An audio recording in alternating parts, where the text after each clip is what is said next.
This video is brought to you by Discard. Welcome to another episode of Cold Fusion. In 2009, a man by the name of James Howells proved himself to be a visionary. He started mining Bitcoin before anyone else had ever heard of it. James managed to stockpile centivilled Bitcoins when they were just a fraction of a cent per coin. Eventually, his girlfriend made him stop. She thought that the computer doing the mining was quote getting too noisy. James later ended up throwing the hard drive in the trash. And today this mistake cost him over $4 million. To get your money you would need that hard drive. Yeah, there's a specific file on that hard drive called a wallet file which the Bitcoin is stored in. And without that file there is no way of getting the money back because there is no central server that records a log of it. In 2000, Hangix bought 2 pieces for Wise Lady Bitcoin or about typhus. At the time it wasn't the first transaction in Bitcoin but certainly the most widely publicized. Unfortunately today, these delicious pizzas cost him $500 million. Is it true some people celebrate the anniversary of the day you bought the pizza?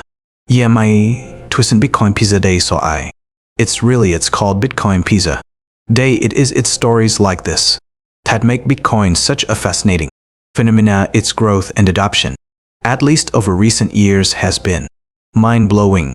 But the story of how Bitcoin came to be is just as interesting. Despite Bitcoin's young age when compared to traditional stores of value, the fundamental ideas behind crypto may be older than you think. So the question has to be asked, where did Bitcoin actually come from? Who is the mysterious individual who invented it? Sit back, relax. In this 2-part series, we'll find out. You are watching Cold Fusion TV. For many, Bitcoin is still considered a fad, a Ponzi scheme, something that would disappear as quickly as it made realized. The cryptocurrency has its fair share of bad reputation through fake crypto frauds such as Bitcoin and OneCoin, not to mention payment for narcotics on Silk Road. What's happening is there's all these copycat cryptocurrencies that are going out there, and there's no regulation on the actual level of Bitcoin itself. You're talking about this futures regulation, but the underlying asset is completely unregulated. It's a dark market. Bitcoin is worthless artificial gold, which if it succeeded would facilitate a lot of illicit activity. But the word is starting to get through that Bitcoin is much more than that. People are starting to look at our economic system with increasing skepticism. Currency is continuously being created. Food prices and bond yields are rising, hinting at inflation, and knowing that the long-term value of all fiat currencies over the last few thousand years has tended towards zero. It's only natural to think that there might be some issues ahead. I've outlined financial problems, specifically in my How Money is Created video, which all of you really enjoyed, but it clearly highlights that there's a need for new thinking on the topic. Friedrich Hayek, winner of the Nicensity Nobel Prize in Economics, stated the following in Miniature: I don't believe we shall ever have a good money again. Before we take the thing out of the hands of government, all we can do is by some slightly round-out way introduce something that they can't stop. End quote. While it's undeniable that Bitcoin is not perfect, it broadly achieves this goal, and as you soon see, it can be stopped. So before we continue, it's probably wise to have a quick primer on Bitcoin. I first talked about Bitcoin on this channel back in 2003, and since then we've done a whole bunch of episodes on Bitcoin and blockchain. But for those that are new, here's a quick summary. When you pay a shop using a bank card, the shop checks with the bank to see if you have money to make the purchase. The bank checks its records, verifies that you have enough money, and deducts that amount from your card. It then updates its records and takes a fee for providing their services. If you wanted to remove the banks from the system, who would you trust to keep the records straight, no altering or cheating? No one would ever trust a single person with that much power. But you may give your trust to a collective group of people, many millions, In fact, the main idea is to not have a centralized record of transactions. Many copies of those transactions are distributed across the world. Every owner of each copy records every transaction. In this new model, the shop, instead of checking with the banks, checks with everyone's records to see if you have the money. When the purchase is made, all the record keepers update their records.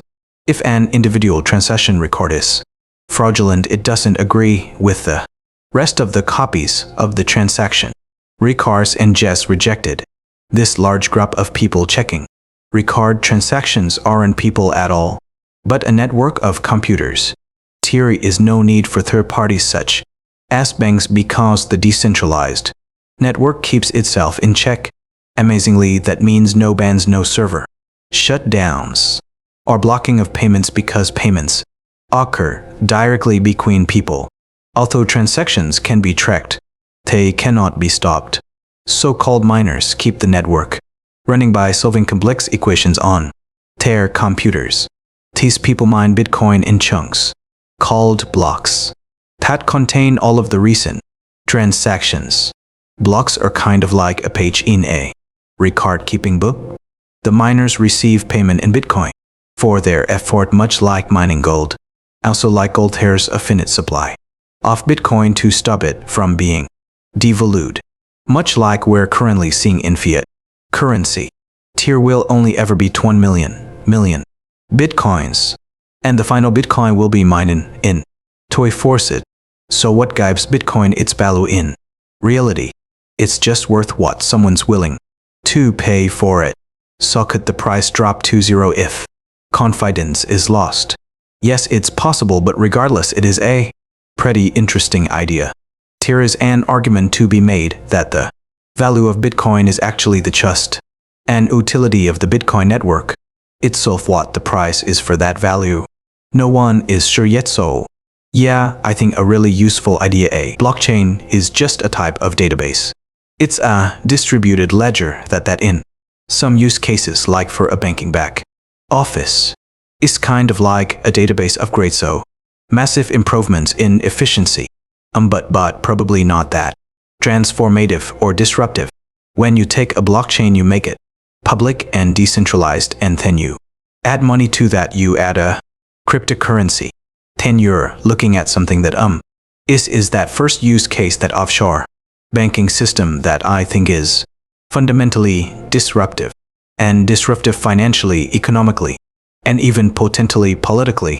So how's Bitcoin maintained? Bitcoin is open source, so anyone can edit the code. It's a misconception that the code has stayed the same for the past 1 years.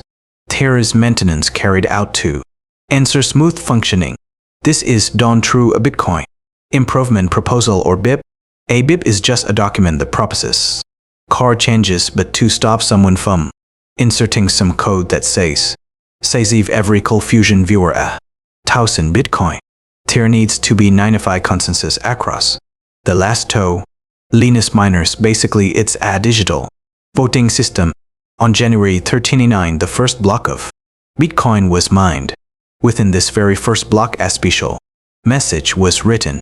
It read, quote, "The Times 3rd of January, 29, Chancellor on the brink of second bailout for banks.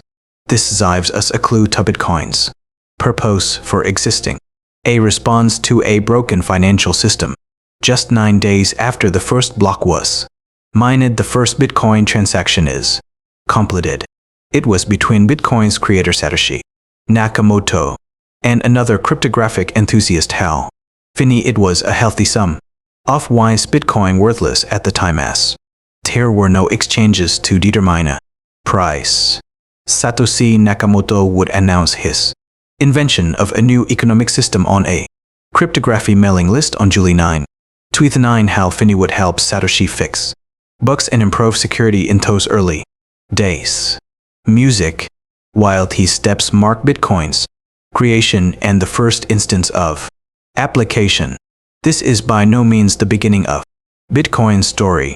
For that, we must travel back over to the cast to the year Miniature Music. In 983, American cryptographer David Chom is already experimenting with the idea of electronic cash. He was part of a movement known as the cypherpunks. They were activists who defended the idea of using cryptography and computers as a powerful tool to protect the privacy of individuals. If you were to pilot it into political terms, they were kind of like digital libertarians, wanted to create a safer and more anonymous transaction system. His efforts led to the invention of the blind signature protocol, breaking ground and what would become known as the foundations for modern blockchain technology. I created a whole concept for how you could use a cash to make your payments, and then the blind signatures could be used to basically prove things out you without revealing who you are. Classics, they have kids at a bar and they want to, or somewhere they want to jet in, they would say to prove that they have either old and know, or there they have a driving license, or they're from a different state or whatever, but they don't want to give their address and all this other stuff. Well, that's what you could do with the credential mechanism. In the years that followed, David Chen began building his idea of a workable cryptographic electronic money system, and in 1989, the company DigiCash was born. A notable employee at DigiCash was cryptographer Nick Szabo.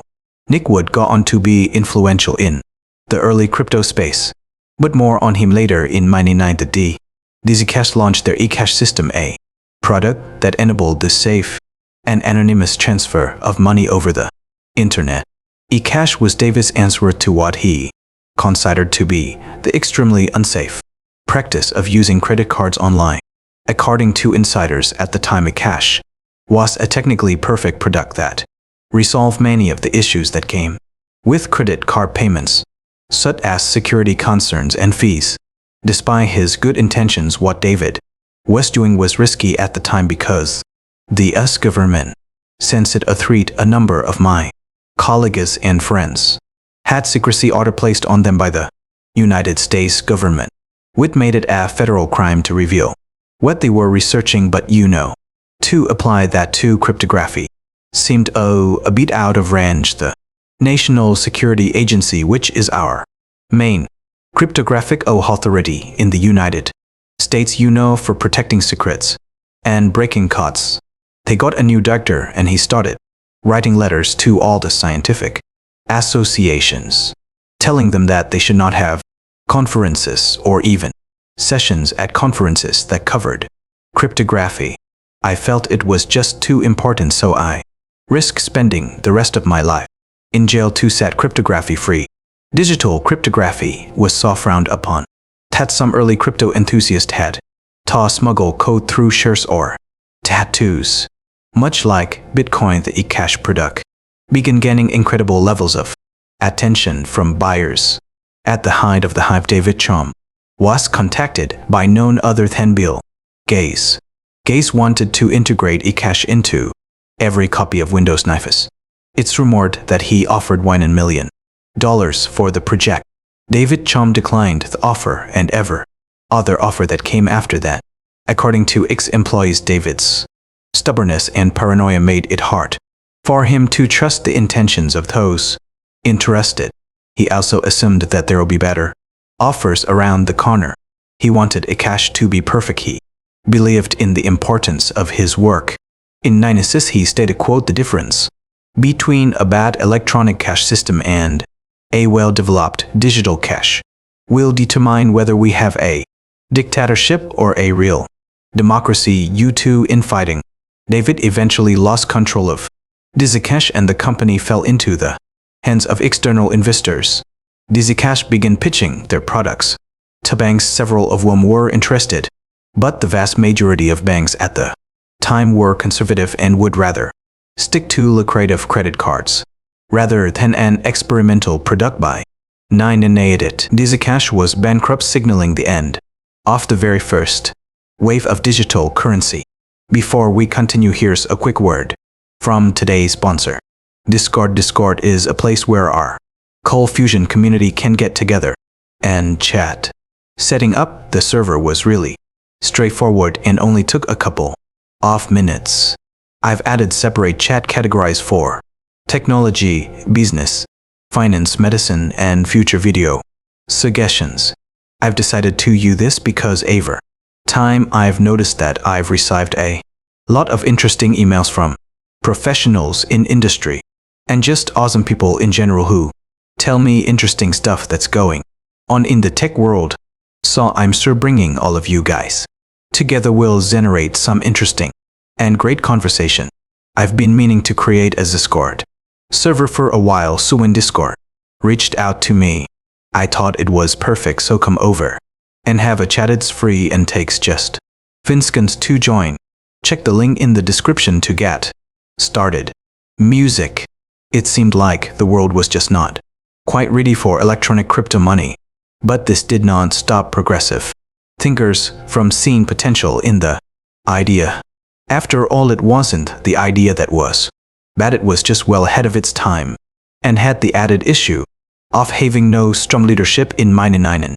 Famous economist Milton Friedman even said that, quote, an electronic cash was necessary for the newly found internet and was also a logical tool for limiting government overreach. I think that the internet is going to be one of the major forces for reducing the role of government.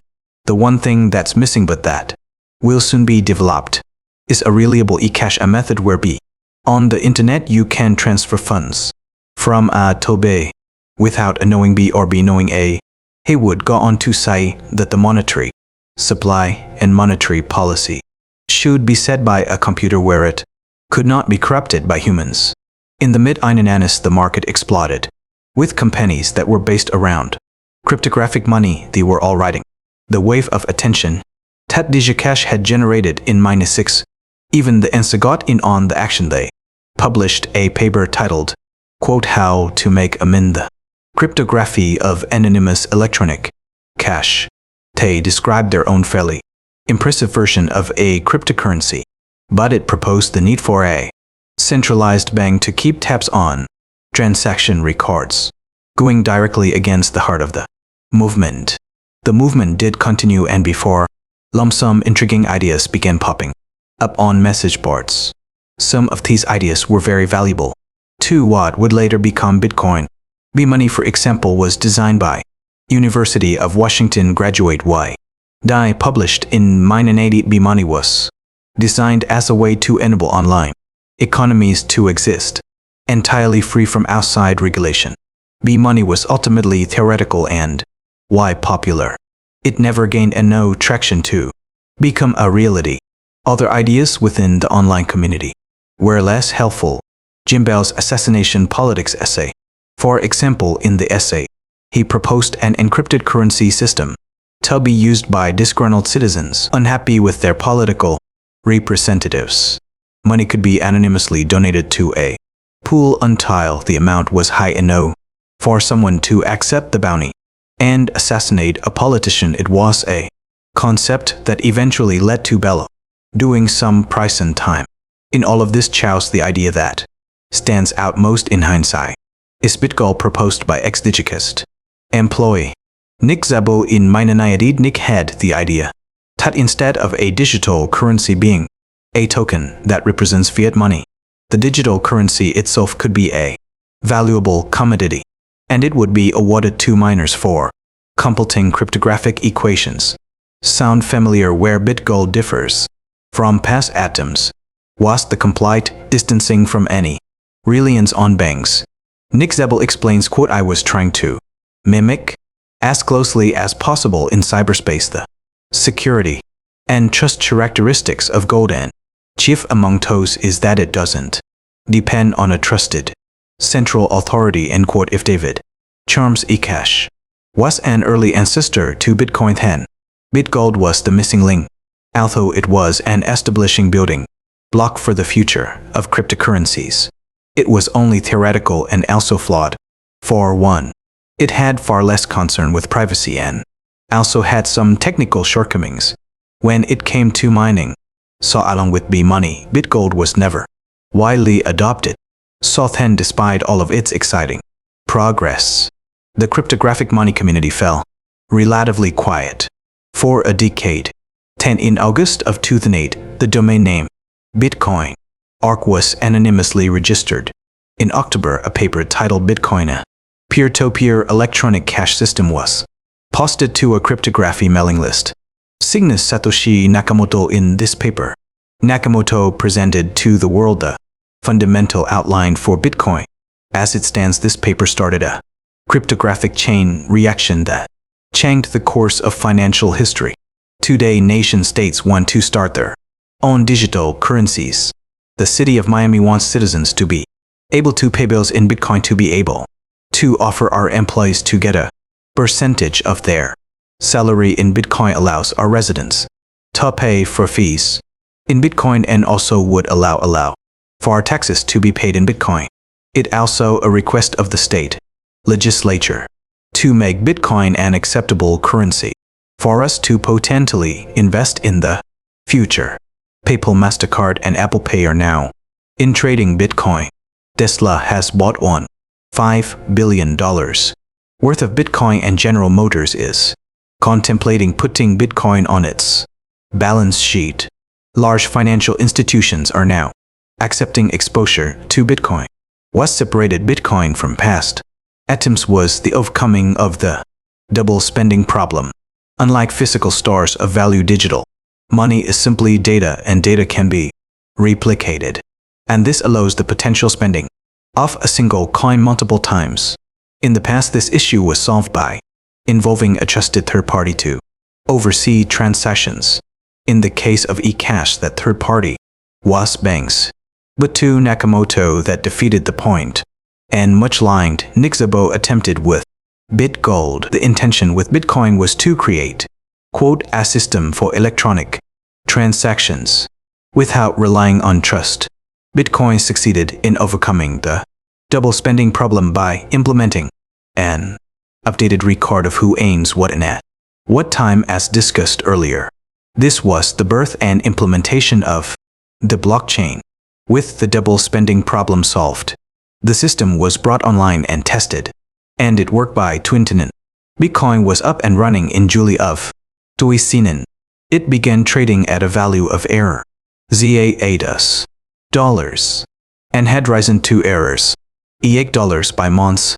But of course, nobody really cared. Here's the very first Reddit post about Bitcoin. In 2019, it was downvoted the first reference of Bitcoin in TV history was the program Good Wife in 2022, when Bitcoin was at a price of $1. I went online and I bought one Bitcoin last night. Really, it's the future. I don't know. It didn't feel real, or real's gonna change. Just watch. Here's a talk about Bitcoin. Though an empty room in 2020. When was it $100? Literally nobody cared here. Neutrality in Bitcoin means being able to adopt Bitcoin in any culture, any language, any religion, any geography. But there were some believers too. Chamath Palapatiya shares his views on Bitcoin at $5 owning that currency and allowing water to find its level, particularly in the developing markets, is huge. And if you don't think that this thing is going to rip when Brazil goes through a devaluation, when the Indian rupee continues to get crushed, when you have all of this money trying to get in and out of these countries where there's massive, political instability or monetary or financial instability, you're being naive. It doesn't matter what happens in the United States. It doesn't matter what happens in Japan. Doesn't matter what happens in the EU. It doesn't matter. It matters what happens in Argentina, in Venezuela, in Kenya, in Brazil, in India, in Russia, in China. And when you look at where all the activity is, it's in all of those markets. Yeah, this will be born out of a people's desire to have unfettered access to capital, despite finally cracking the code to a working electronic cash system. Satoshi Nakamoto has mysteriously chosen to remain completely anonymous. On April 2011, Satoshi Nakamoto would send his final verified email and vanish. Satoshi still owns 1 million coins which have never moved from his digital wallet. If the price of Bitcoin was to reach 9,000 euros, it would make him the richest person in the world. Saw Satoshi Nakamoto being such a Mysterious figure has full speculation and false claims. Who is Satoshi and why did he vanish? We'll explore this as well as some concerns about Bitcoin in the next episode, so thanks for watching. I hope you learned a thing or two in this episode. Be sure to check out the Discord and also follow me on Twitter and Instagram. My name is Digogo and you've been watching Cold Fusion. Cheers guys, have a good one. Music. Cold Fusion, it's new thinking. Music. You